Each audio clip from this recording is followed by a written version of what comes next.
I'm Kishore Kumar.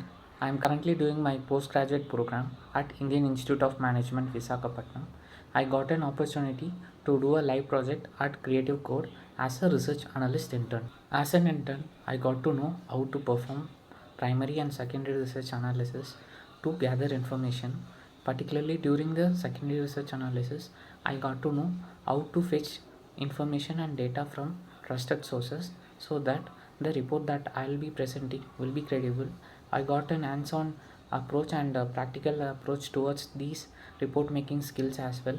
While performing the research, I also got introduced to various frameworks so that I'll be able to analyze a particular business situation in many aspects. It also improved my analytical skills and my mindset got broadened. So thank you Creative Code for this opportunity. Thank you everyone. Thank you.